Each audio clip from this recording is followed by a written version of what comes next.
tonight. Protection of the nation from foreign terrorist entry into the United States. The legal battle over President Trump's temporary travel ban continues. Counselor to the president, Kellyanne Conway, is here with reaction.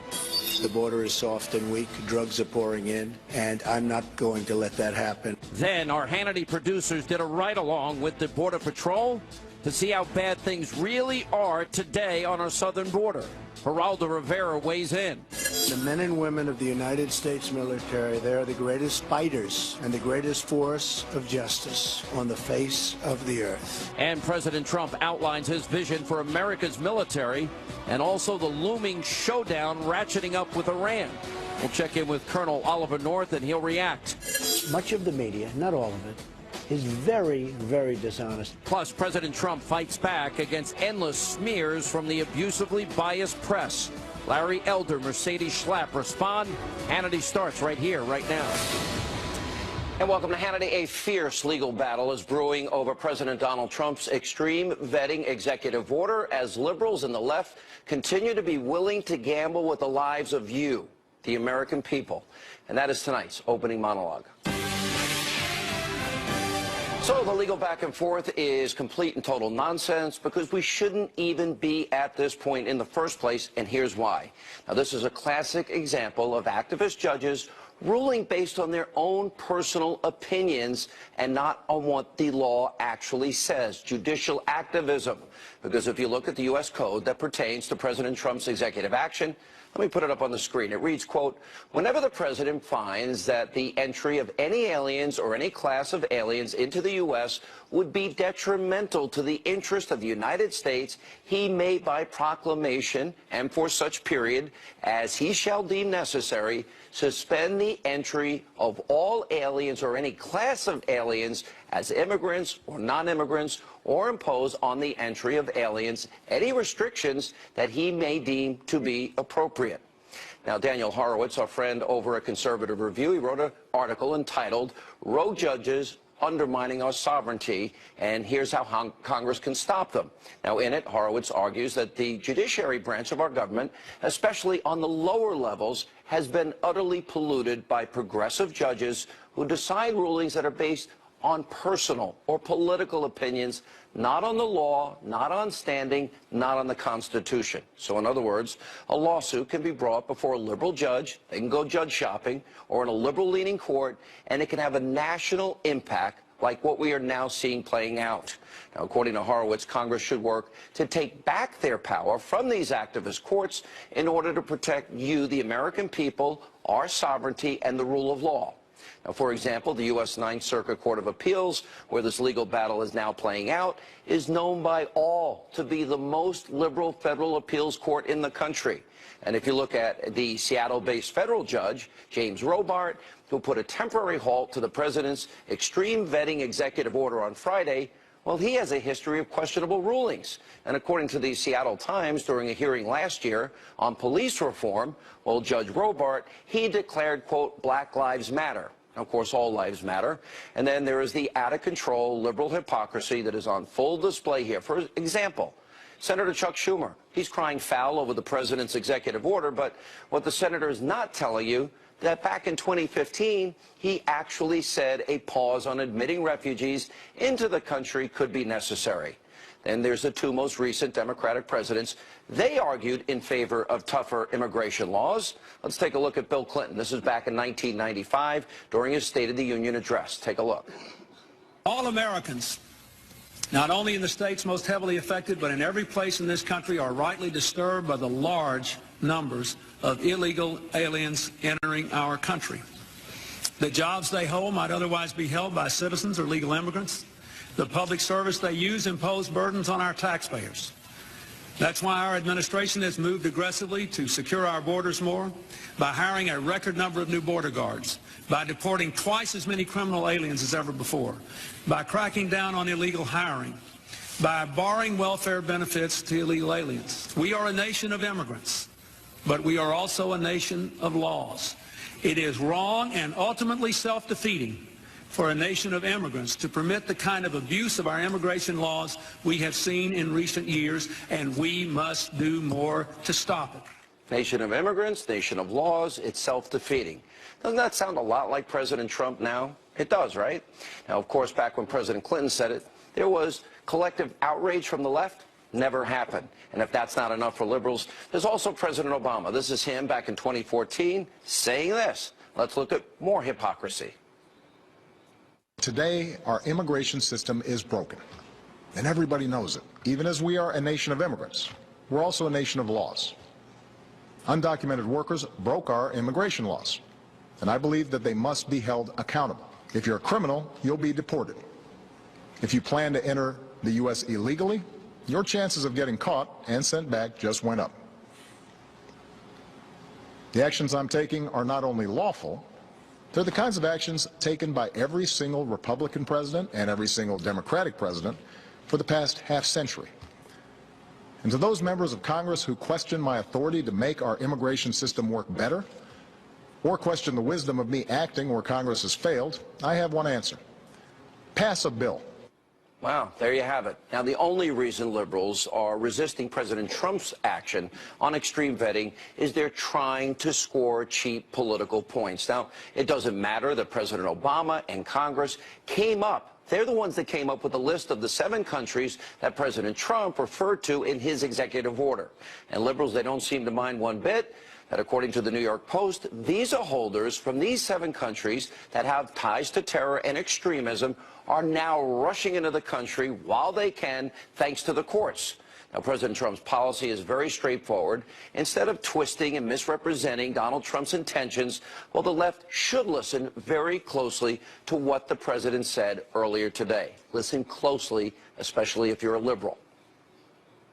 We need strong programs so that people that love us and want to love our country and will end up loving our country are allowed in, not people that want to destroy us and destroy our country.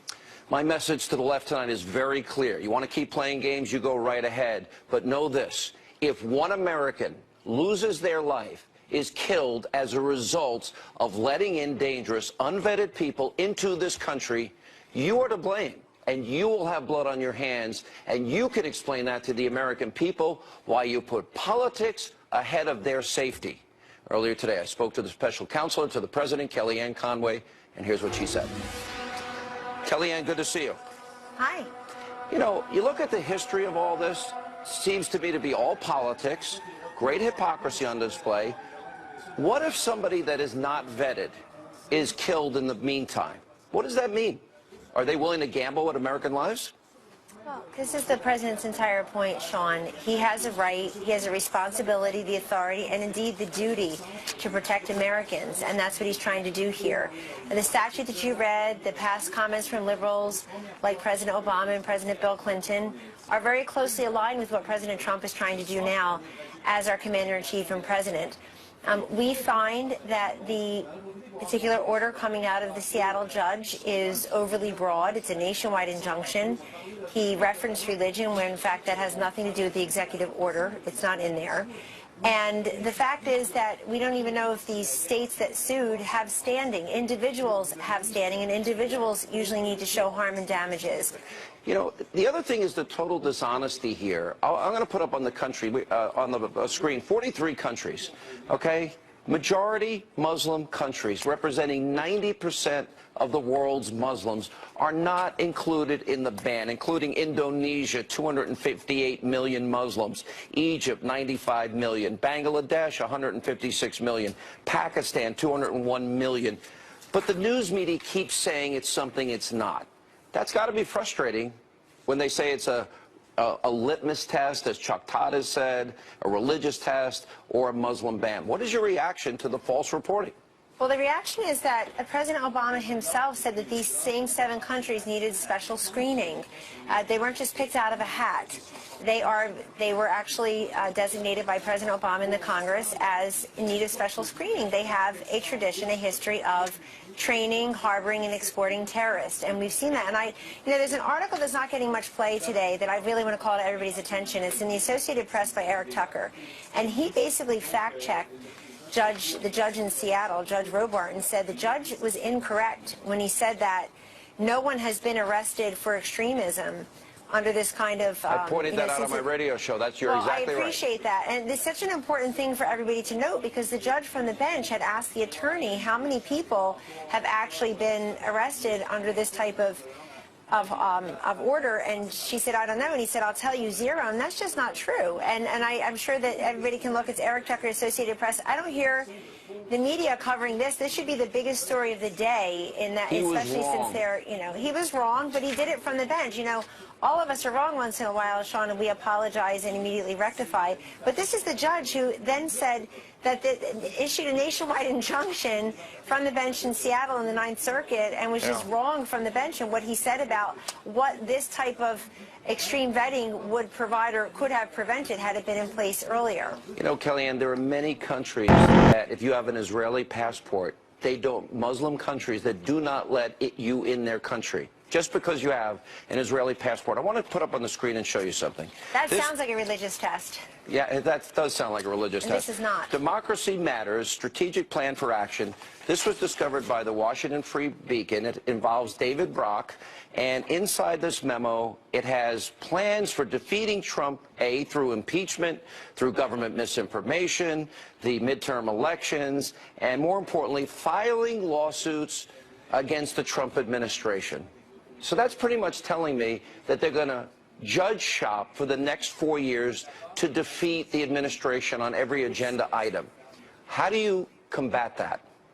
You combat it by doing what the president's already doing, which is showing progress and solutions and forward-moving action on behalf of people, and then they'll get it. They'll see who is against them. They'll see who's actually making a positive difference in their lives. In just the first 2 weeks on the job, this man has boosted wages, created jobs, opened up the pipelines, Dakota Pipeline, Keystone Pipeline, taken us out of TPP, made sure that factories that can stay here and not go to Mexico, or workers going to, or labor going to China, production going to China, that stops. He, of course, has met with manufacturing CEOs. He has reversed corrosive regulations that are hurting small business owners.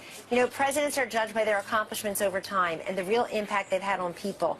And, Sean, I can't tell you, for all the negativity out there towards the president, towards all of us here at the White House, how many more people across this country write us, text us, email us, call us, stop us wherever you are, and just say, thank you. Thank you for trying to make a difference. Thank you for taking the fire and making a difference. Now, if the professional left wants to continue with this permanent campaign and never actually accept the results, that this is everyone's president and he is trying to do good for everyone, then then people can judge for themselves. I mean, I think the left is not off to a really good start. They sound like a bunch of crybabies. And speaking of hypocrisy, what about all these Democratic senators who voted to confirm Neil Gorsuch to a federal appeals court already 10 years ago? What's changed now, except for politics? So the hypocrisy's there. The American people can see that. They can see what these protesters are really saying, what they're really about, and they can judge for themselves. They can protest here at the White House. We're going to make progress. All right, Kellyanne, great to see you as always. Thank you for taking time. I know you're busy every day. Now, coming up, a Hannity special investigation. We sent our cameras down to ride along with the Border Patrol this weekend.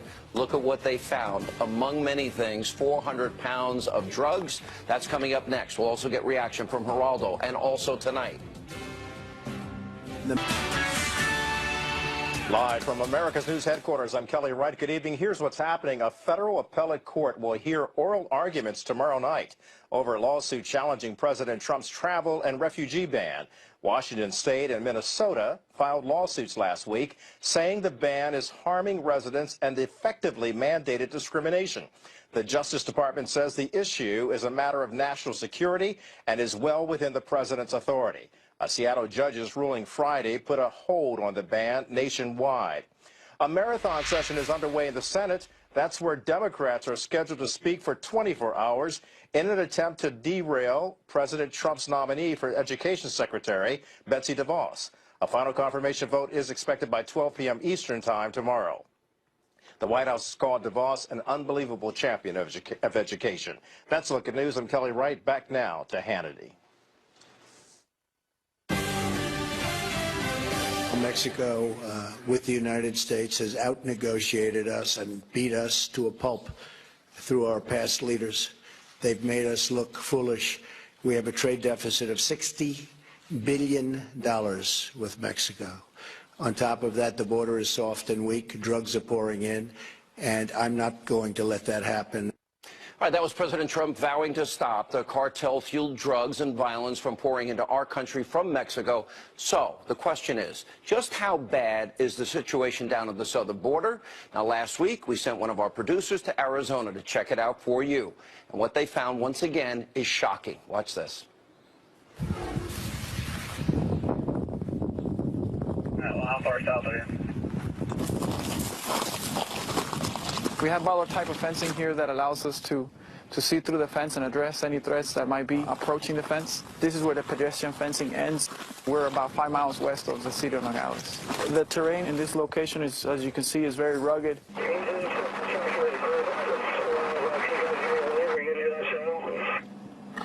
This here is what we refer to as a vehicle barrier. This used to be a known drive-through location where we have vehicles driving through, and right here is evidence that there's a lot of traffic through here. This is a known drug smuggling route. There is evidence that drug mules come through this area because you can see that there's these bundle straps. These bundle straps here are used to tie the bundles together, and then they put them up like that. They make it into like a small backpack. For somebody to walk all the way this way, they'll probably already walk a day in Mexico before they cross into the United States, because there's really no towns out here.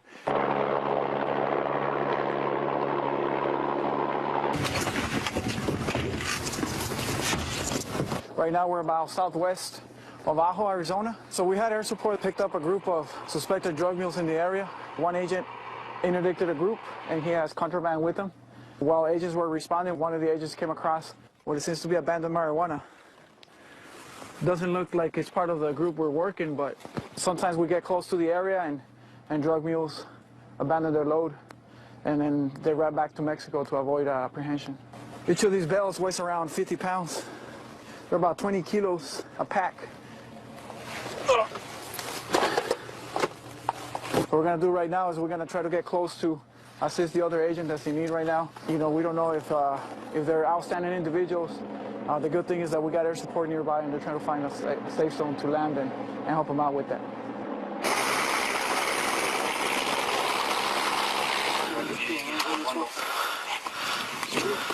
By the time the agents showed up, because they were up in the mountains, the smugglers had dropped their contraband. Good thing that we had air assets nearby where they're able to respond and assist in the search of the bundles. All right, so what we're going to do right now is we're going to break them down individually. Then we're going to tag them. We're going to weigh each one of them. 422.90 again. Agents are breaking down the bundles individually. They're tagging them. What's going to happen from here is going to get eventually turned over to the Drug Enforcement Agency, who ultimately takes custody of the contraband. Once we interdicted the group, the agents exhausted all resources available to look for the individuals, but it's more than likely that they made their way back into Mexico once they knew where we're moving into their location. As you can tell, they had the high ground when we were driving in, so they saw us moving into their location. We interdicted a total of 18 bundles of contraband with a total weight of over 400 pounds of marijuana. These 400 pounds that are not going to make it into the streets today. 400 pounds caught in that raid alone. Joining us now with reaction to what you just saw, Fox News senior correspondent Geraldo Rivera. All right, I have been down 12 times.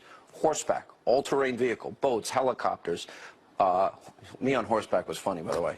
I have been to drug warehouses. I was there when gangs were arrested, gang members were arrested. Have it all on video. And the drug warehouse, floor to ceiling, the biggest warehouse you've ever seen. Isn't this issue also not about the drugs and the cartels and the gangs? What if they were terrorists? What if they were bringing in nuclear material? Well, that's an excellent question. I just want to compliment the producer. I don't know which one. Dan Cohn. Dan Cohn. Well, congratulations to him, because it's one thing to talk about drugs being smuggled. It's another thing to see the vivid graphic evidence of it right before your very eyes. In terms of the wall, and I think that's where the conversation has to go, I think the wall will stop casual drug dealers. It'll stop the pot smuggler. The question is whether it will stop the El Chapos. Remember, there are 75 tunnels that have been identified over the 2,000-mile border. I was in one. I was in one. And, of course, I was in El Chapo's most famous, his escape remember that, tunnel. yeah. I think the pros will fly over it. They'll tunnel under it. They'll drive around it. I think that will stop the small-timers. And, of course, now as the United States legalizes pot and we produce so much of our own now, I think that demand will drop. Aren't you worried more about the heroin, the kids that try Vicodin, Percocet, OxyContin, and then move to heroin? Go back to what you said earlier about national security and terrorists sneaking across. As far as I know, there has not yet been a verified penetration of our southern border by any terrorist. Not yet. Thank God. I don't believe that. All I know is what the records say. Here's what we do know. Not yet. We have 1,000 ongoing investigations of radical Islamists in all 50 states.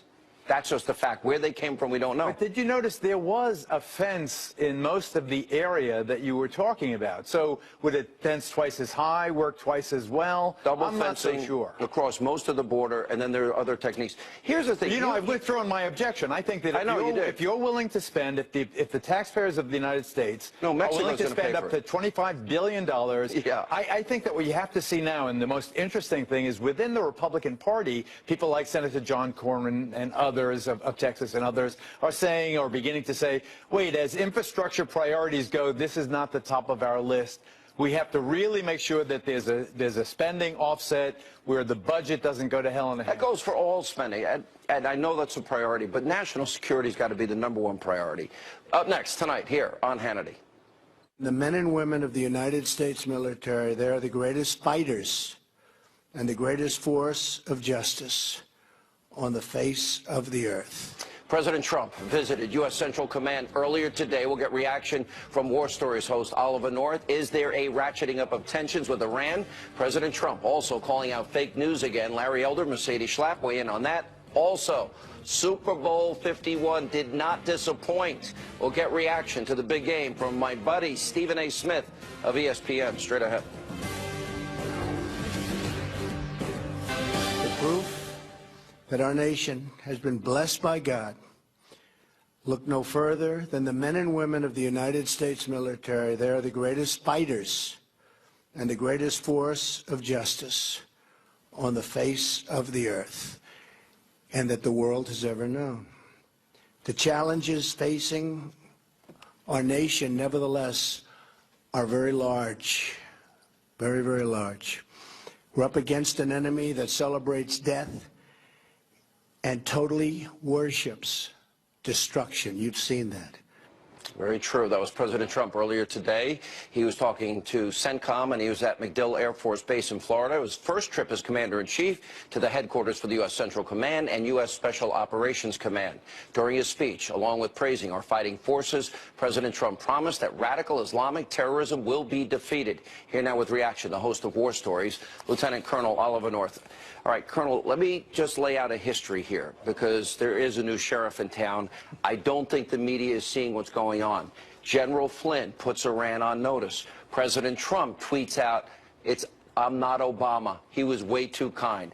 Then sanctions are put in place. Then the USS Cole is positioned off the coast of Yemen, which would have pretty quick access to the Straits of Hormuz. Very different from Obama, $1.7 billion, paying ransom, allowing them to spin centrifuges, 25 days notice for inspections, no U.S. inspectors, not any place, any time. If I'm the Iranians right now, I'm thinking he is preparing to go after my nuclear sites. Am I reading this right, or am I wrong? Well, he's certainly taken nothing off the table, Sean. And the fact is, add to that little list of things that are happening out in that part of the world, the George Herbert Walker Bush, CVN 67, its carrier strike group is now in the Mediterranean, headed east. And that ought to give them something really to think about. The sanctions that he started last Friday target 25 IRGC members. That's the Islamic Revolutionary Guard Corps, their businesses, their individuals, their bank accounts, and it's aimed at the suppliers who are aiding and abetting Iran's ballistic missile program. And you don't need a ballistic missile program unless you've got a nuclear weapons program. So these are individuals and entities who are procuring the technology and the materials to support the missile program, and it includes those, and I quote, acting on behalf of or providing support to the IRGC Quds Force, which is, of course, their special operations units that are rampant in Iraq, some in Syria, certainly some down in Yemen helping the Houthis. So these unilateral coercive sanctions, like those, are generally ineffective because few, if any, of those 25 entities are doing any business in the U.S. But here's the good news. Yeah. Let me just, good news. You can fix that with a very simple amendment.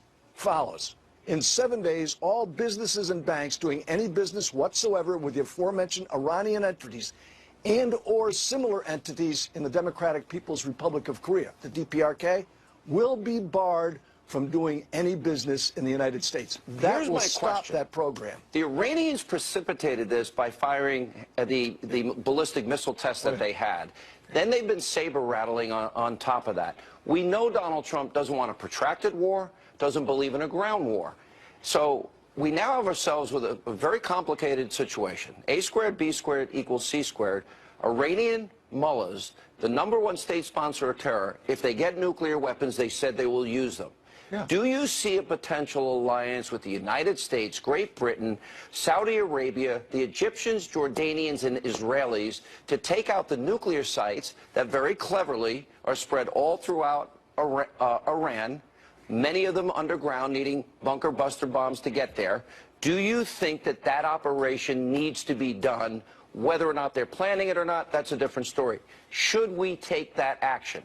I don't think we're going to have to, quite frankly. If you look at what happened right after that deal was done in Vienna, when Kerry announced it, King Salman in Saudi Arabia invited as guests for a very quick conference al-Sisi from Egypt, Abdullah from Jordan, Erdogan from Turkey, and Sharif from Pakistan. He also invited the two emirs from Abu Dhabi and Dubai. Okay. They all came except for Abdullah because he was targeted for assassination that day. He sent his chief of staff. What was that meeting about? I'll tell you what it was about. Salman wants those weapons that he bought for the Pakistanis available to him. I think the most likely outcome of this is, one, an incredible proliferation of nuclear weapons around the rest of the world. That started with what Obama was doing. And number two, the kinds of things that might well lead to the cooperation that's now extant between the Israelis and the Saudis and the Sunni adversaries of the Shiite radicals in Tehran. It's going to be interesting to watch this play out. I don't think people are paying close enough attention. Oh, no. This is ratcheting up quickly. All right, Colonel, good to see you. Safe home. And up next tonight, right here on Hannity. Much of the media, not all of it, is very, very dishonest. Honestly, it's fake news. It's fake. The president is railing against fake news. He's been doing it now for weeks. Today, well, he was doing it again on Twitter. We'll tell you what he said. We'll get reaction from Larry Elder, Mercedes Schlapp, and then Super Bowl 51. What an incredible finish. It was the first time the Super Bowl went into overtime. Stephen A. Smith, personal friend, ESPN analyst, is here with me. Coming up. Much of the media, not all of it, is very, very dishonest. Honestly, it's fake news. It's fake. All right, that was President Trump talking about the alt-left, radical, liberal mainstream media. However, President Trump's words have not stopped the relentless onslaught of smears coming from the biased left-wing press. Now, Trump on Twitter this morning wrote, quote, "Any negative polls are fake news, just like the CNN, ABC, NBC polls in the election. Sorry, people want border security and extreme vetting." The president also tweeted, quote, "The failing at New York Times writes total fiction concerning me. They have gotten it wrong for 2 years and are now making up stories and sources." Now, the consistently biased coverage from the mainstream media is a reason why, according to a recent Quinnipiac poll, look at that, 57% of voters say most members of the news media are not honest. Now, that number rises to 86% among Republicans. I've been saying journalism is dead for years, and the biased press continues to prove it. They've learned nothing from the election.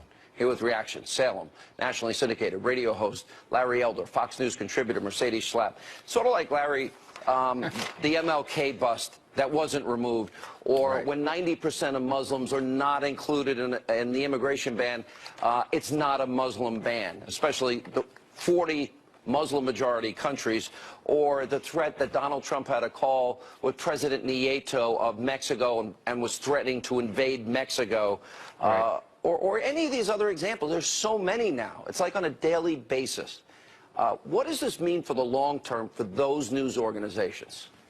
Well, it's about time Republican presidents started pushing back. You've got a public editor who used to be with the New York Times named Arthur Brisbane, Sean, who admitted that the New York Times had the worldview of, quote, a cultural and political progressivism, end of quote. You've got Deborah Howell, who used to be the ombudsperson for the Washington Post, and she admitted in the 2008 contest between Romney and Obama that her paper ran more front-page stories of Obama, more flattering front-page stories of Obama, more pictures of Obama, more flattering pictures of Obama than John McCain. And of course, WikiLeaks has exposed not only that the media, major media, Washington Post, New York Times, AP, not just taking a side, but actively colluding with the media and with the Democrats, left-wing Democrats, and advancing their political agenda. This is a complete rejection of their role as guardians over government. So it's about time that somebody pushed back, and I am so pleased that Donald Trump is doing that very thing. You know, I have a list here, Mercedes. Let's see, Indonesia, majority Muslim country, 258.3 million Muslims. They weren't banned. Bangladesh, 156 million. Egypt, 94.6 million. Pakistan, 201.9 million. And a list of, I'll put it up, 40 countries that are not part of the ban. But the mainstream media said this was either a religious litmus test, like Chuck Todd said, or they keep saying Muslim ban. It's just an outright lie for them to say it, but they double down. Why? Well, and you've read the executive order. I mean, it's very clear that it's a temporary halt on individuals coming into these countries, coming into the United States from these 7 countries.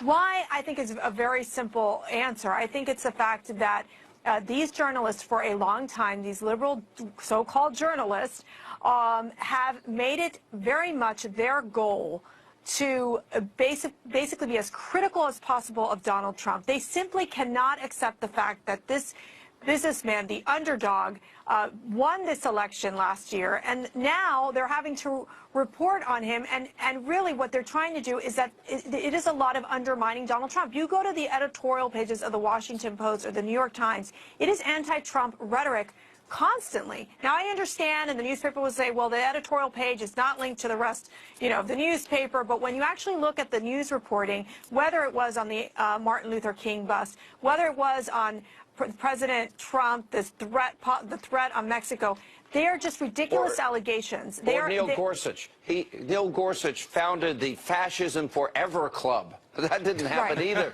which was reported. Love you both. Right. Thank you. Coming up, last night's Super Bowl ending was one for the history books. When we get back, a personal friend, ESPN, Stephen A. Smith, is in the house, and he's never shy. That's straight ahead. Millions and millions of people tune in to watch Super Bowl 51. They witness history as quarterback Tom Brady